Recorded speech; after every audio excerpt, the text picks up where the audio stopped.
Just 6 years after gaining independence, a young nation teetered on the edge of chaos. What was meant to be a beacon of African unity was unraveling into suspicion, ethnic tension, and political betrayal.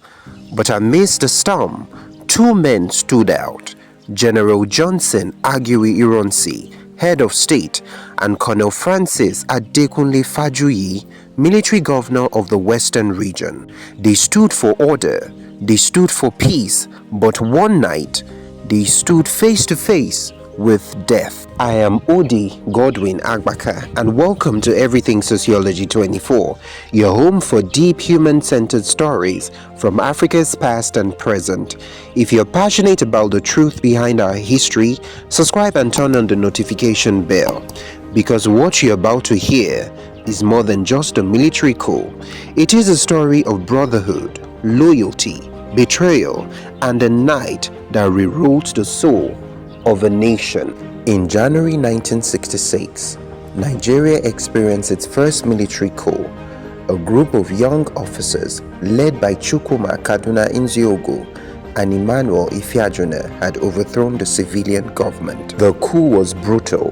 Prime Minister Tafawa Balewa, Premier Ahmadu Bello, Finance Minister Okotie Ebo, and others were killed, but the coup failed in the west and east. Into this chaos stepped Major General Johnson Thomas Umunnakwe Aguiyi-Ironsi. Appointed as head of state to stabilize the country, he became both the symbol of unity and the lightning rod of suspicion. Northern officers whispered, why were most of those killed in January from the north? Was this a tribal plot or southern conspiracy? Soon, paranoia grew and revenge brewed. On July 28, 1966, General Ironsi arrived in Ibadan, the capital of the Western region. His aim, you may be asking, to quell political unrest and show support for his friend and host, Colonel Francis Fajuyi. Stay the night, sir.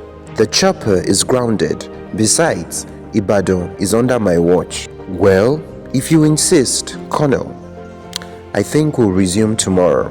The decision to sleep over, one small choice, would become fateful, because while they rested, others were planning. In another part of town, discontented northern officers met in secret. Major Theophilus Danjuma, Lieutenant Williams Walbe, and others, some of them Ironsi's men, had made a decision. A second coup, this time, to balance the blood. But not all were in on the plan. Captain Andrew Nwankwo, Ironsi's ADC, had no idea his colleagues were about to change history. I picked up the receiver. It was the Commissioner of Police. There is a coup, he said. Orok and others have been killed in Abeokuta. And my heart froze. Nwankwo wanted Ironsi. He warned Fajuyi, but betrayal had already entered the room. One of their roommates, Lieutenant Walbe, was part of the plot, and soon, so was Major Danjuma. Just before dawn, Danjuma entered the government house with his men. He demanded to see Ironsi. Captain Nwankwo guided him in, unaware of the trap. Then, the unfortunate happened: the arrest. If this is what it takes to prevent more bloodshed, I will go. If you take him, you take me. I will not stay behind and be misunderstood. The three were bound with telephone cables. Ironsi, shirtless, sat silently. Fajuyi bled from a fall. Captain Nwankwo barely walking. Then came the forest. Lalupon, a stream. The final stop. They beat Fajuyi savagely. Then Sani Bello whispered to me, now run. I leapt into a ditch and he covered for me. That moment saved my life. Gunshots rang out. First Fajuyi, then Ironsi. Two leaders, one stream, no trial and no mercy.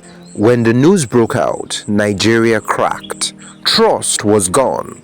The second coup birthed suspicion, anger, and eventually a civil war. But amidst the bloodshed, we forget the humanity of that night. A soldier who stood by his guest, a general who refused to escape, a young ADC who lived to remember. Colonel Francis Fajuyi could have decided to walk away, but he stood. General Ironsi could have fled, but he faced it with grace. And Captain Umunnakwe, you may ask, he didn't just survive, he remembered so that we never forget. This is more than history. This is humanity.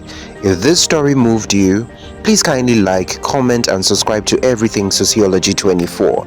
My name is Odi Godwin Agbaka, because the past isn't just behind us. Sometimes it is calling out from the shadow.